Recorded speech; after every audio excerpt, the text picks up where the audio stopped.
ஆராதனைங்கிறது உங்களுடைய வாழ்க்கையில வெளிப்படணும். நீங்க தேவனுக்கு சரண்டர் பண்ணியிருந்தீங்கன்னா, தேவனுக்கு ஒப்பு கொடுத்திருந்தீங்கன்னா, தேவனுக்கு உங்களுடைய ஜீவனையே, உங்களுடைய சரீரத்தையே ஜீவ பலியாக ஒப்பு கொடுத்திருந்தீங்கன்னா, உங்களுடைய வாழ்க்கையில யார் வெளிப்படுவா? தேவன் வெளிப்படுவார். டான்ஸ் ஆடுறியா ஆடு, அதை பத்தி நோ கொஸ்டின். நீ லைட்டை போட்டு பாடு, லைட்டை அமர்த்திட்டு பாடு, அது பிரச்சனை இல்லை. நல்லா சவுண்ட் வச்சுட்டு பாடு, சவுண்ட் வைக்காம பாடு, அது பிரச்சனை இல்லை. உன் இருதயம் தேவனை பார்க்குதா? உன் இருதயத்துல உண்மை இருக்குதா? உண்மையிலே தேவனை பாடி ஆராதிக்கிறியா? அப்படிப்பட்ட ஒரு மனிதன் என்ன பண்றான்? தன்னுடைய வாழ்க்கையை தேவனுக்கு என்ன பண்றான்? ஒப்பு கொடுக்கறான். தாவீது சொல்றாரு, அதுதான் தேவனுக்கு ஏற்கும் பலி. அவனுடைய வாழ்க்கை தான் அவன் தேவனை ஆராதிக்கிறானா இல்லையான்றத காமிக்கும்.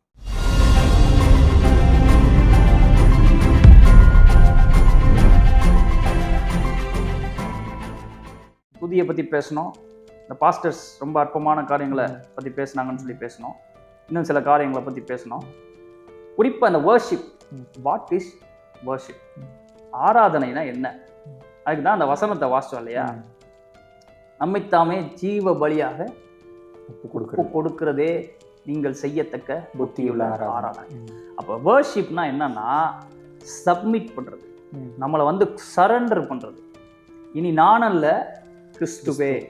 இனி என்னுடைய விருப்ப வெறுப்புகள் கிடையாது. தேவனுடைய வார்த்தையின்படி என்னுடைய வாழ்க்கை இருக்க போகுது. தேவன் விரும்புகிறத செய்ய போறேன், தேவன் விரும்பாததை கைவிட போறேன். இதுதான் வர்ஷிப். கையை தூக்கி அப்படியே கண்ணை மூடி வேற என்னத்தையே யோசிச்சுக்கிட்டு இங்கே சர்ச்சில் பாடுற பாட்டை வாயில பாடிக்கிட்டு அப்படி பண்றதுக்கு பேர் என்ன கிடையாது?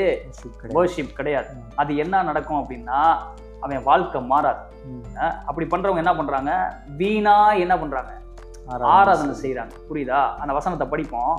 அதுக்கு முன்னாடி சில சம்பவங்களை காட்ட விரும்புறேன்.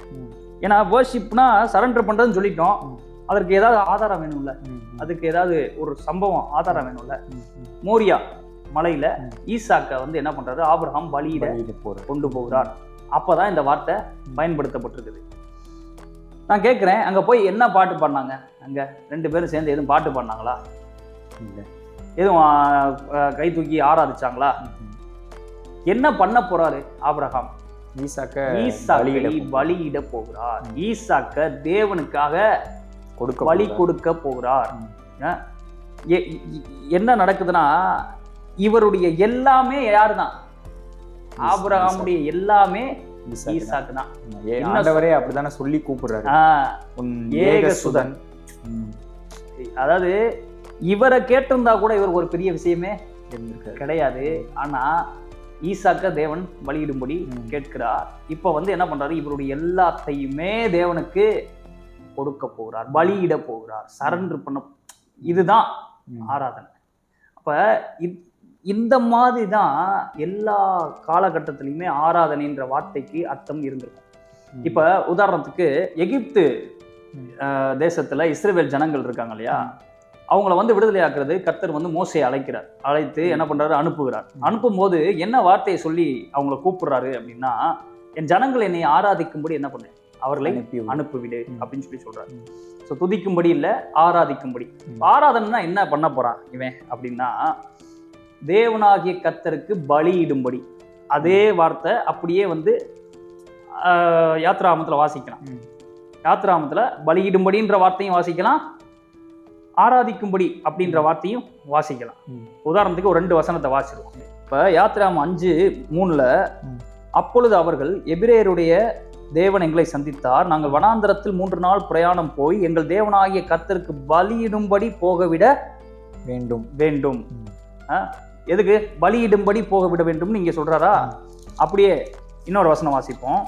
யாத்ராகமம் 8வது அதிகாரத்துல 20வது வசனத்துல வாசிக்கிறேன்.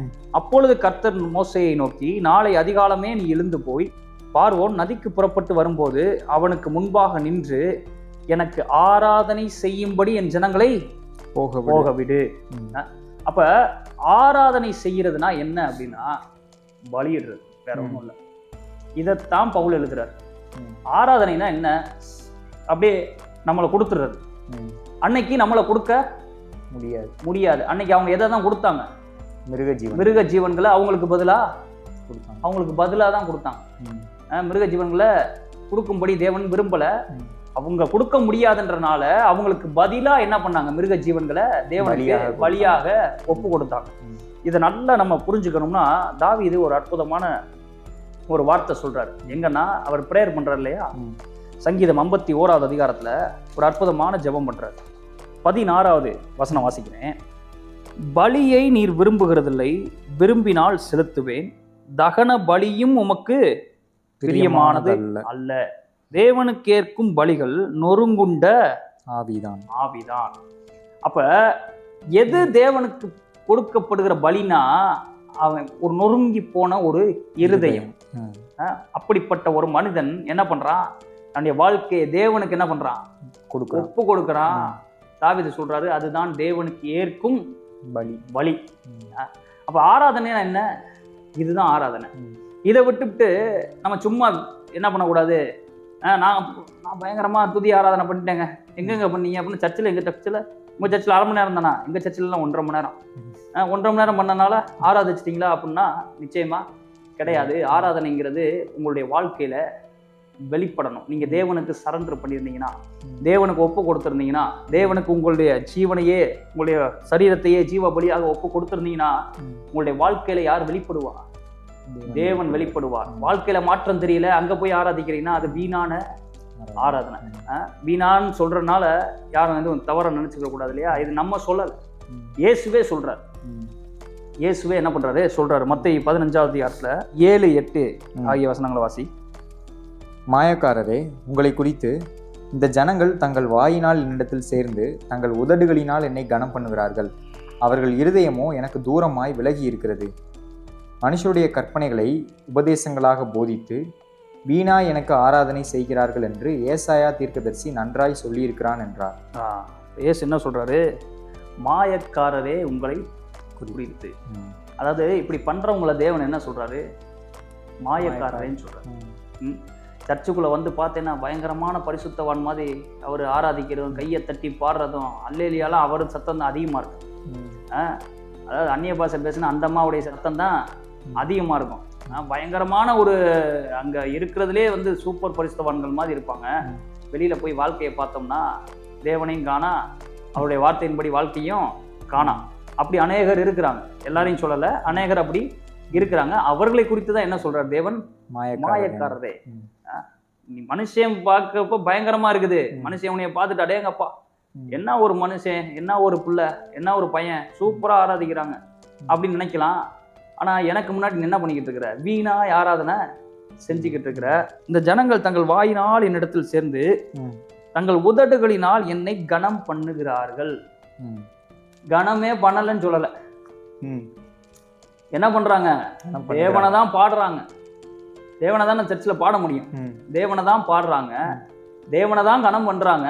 ஆனா அது எதுல இருந்து பண்றாங்கன்னா உதட்டுல இருந்து பண்றாங்க. உதட்டுல இருந்து பண்றாங்க. இருதயத்துல தேவனுக்கு எந்த இடமும் இல்லை, கிடையாது. வாழ்க்கையில தேவனுக்கு எந்த இடமும் கிடையாது. எத்தனையோ பேர் சர்ச்சுக்குள்ள பயங்கரமா டங்ஸ் பேசிட்டு, சர்ச்சுக்குள்ள பயங்கரமா தேவனை சத்தமா பாடி ஆராதிச்சுட்டு வெளியில போய் அசிங்கமான கெட்ட வார்த்தைகளை பேசுகிற நபர்களை நான் பார்த்துருக்கிறேன். சீரியஸா நான் பார்த்துருக்கிறேன், நேரில் பார்த்துருக்கிறேன். அவங்க அவ்வளோ ஒரு ஆக்ரோஷமா கெட்ட வார்த்தை பேசுவாங்க. சரியா? அப்ப இப்படிப்பட்ட ஆட்கள் தான் யாருன்னு சொல்றார் தேவன், மாயக்காரரே.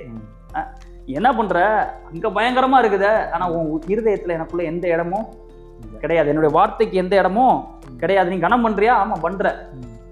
ஆனா அந்த கனம் பண்றது என்னன்னு சொல்றாரு, வீணா எனக்கு ஆராதனை செய்ய, அதனால உனக்கு 10 பைசாக்கு பிரயோஜனமே கிடையாது. இல்லப்பா, உன் வாழ்க்கையில எனக்கு இடம் இருக்குதா, அதுதான் ஆராதனை.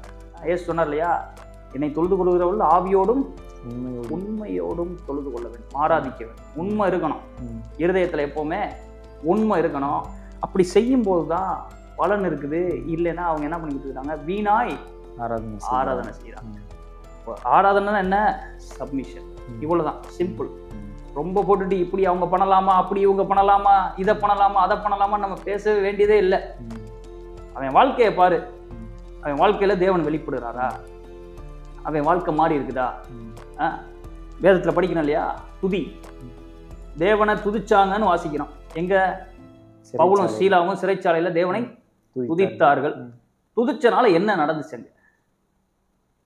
சிறைச்சாலை கதவுகளே என்ன பண்ணுது? திறவுண்டது.